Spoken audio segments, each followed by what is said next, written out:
pick up the microphone. So for my part, is this one, the transformation of the platform. So this part is for 1 minute is about how the whole business changing in these decades from the old progress into the new progress. It's in the mention from the carbon map, we can know that in the old time we have to from design and through the whole progress, so that the value will create it. But in the new in this new industry, the company start to use the resource that they not owned by themselves, like the data from the users and something else resource from other, like the Airbnb, they use the room from the other owner. And also more and more people can afford the price, the time to learn from it.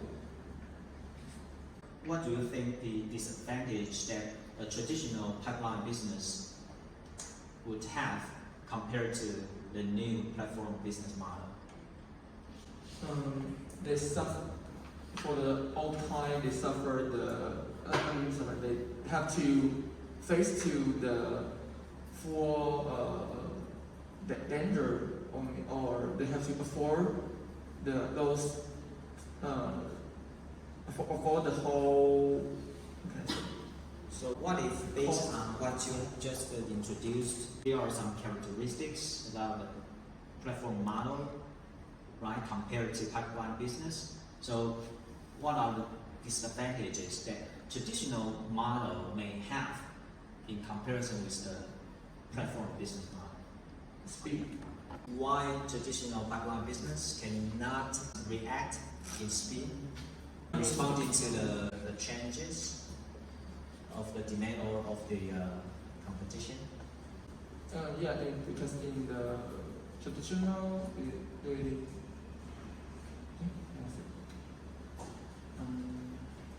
you mentioned about the gatekeeper. So can you think of an example that about removal of gatekeepers is one distinct characteristics of platform model? So what would that be look like?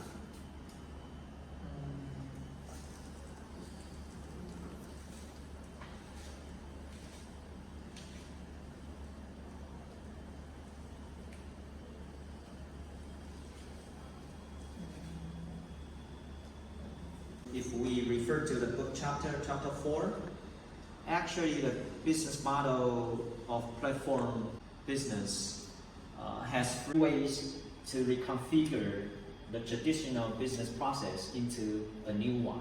The first one is it taps new sources of supply, right? So it releases the constraint of the supply. For example, you mentioned about the Airbnb. Yeah. So traditional hotel business must build up their rooms in advance so that they can accommodate as many customers as possible. But for Airbnb, they can tap to new sources of supply, right? One way for platform business to reconfigure their business process. And another is about enabling new forms of consumer behavior. And the third one is quality control through community-driven curation. So that is about the gatekeeper. So evaluation from the feedback of the both sides. For example, Airbnb host can leave comments, and evaluation for the guests, and guests can also leave comments for open to the public for the host, so that the quality control can be completed upon this kind of commentary system. Instead of there is one single institution or one single authority to make the quality control decision. Yeah. Okay. And next. So mine is about that everything can be exchanged, like information. information or some service or goods that you can exchange. The platform can exchange anything. Yeah, so you are providing some cases, right? It's like goods, service, or things. So do you want to compare pipeline business and platform business in terms of these cases?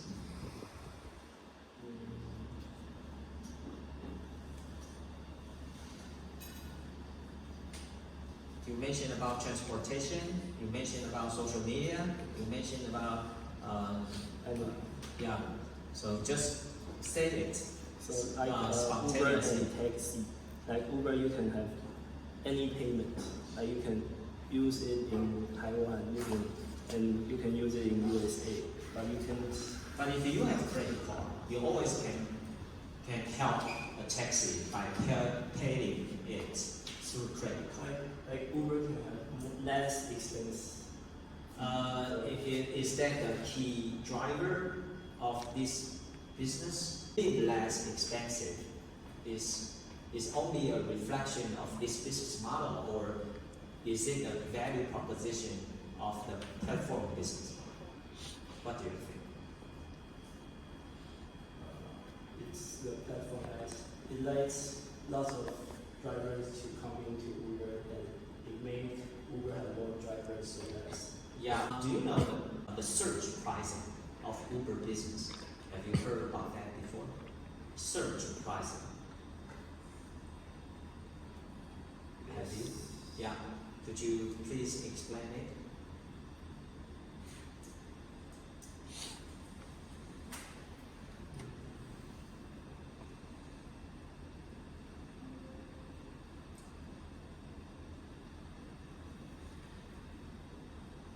Taking Uber as an example of platform business, that the most critical difference between traditional taxi service is if you hail a taxi, then you stand in the side of the street, or you may hail a taxi, or you may call a taxi.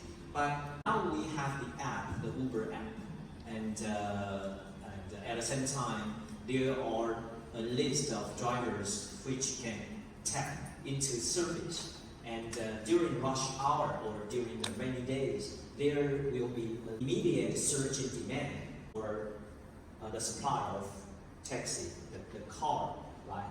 Uber designed a pricing mechanism that will boost the pricing during rush hour or rainy days, so that at one time, this is the filter mechanism, filtering out those who are not willing to pay higher.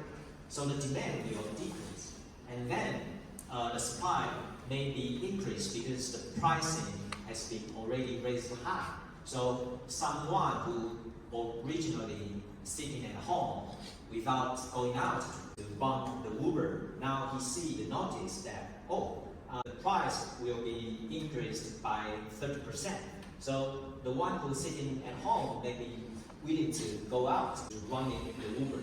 So the supply will be increased. So on the one hand, the surge pricing reduce the demand and increase the supply, so that the matching success rate will be increased. The matching success rate is one indicator of the matching.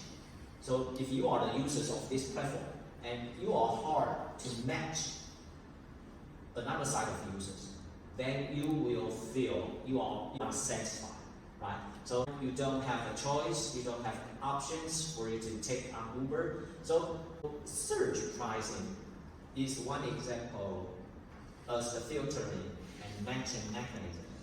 On the one hand, enhance the matching success rate. On the other hand, also enhance the satisfaction of the customers.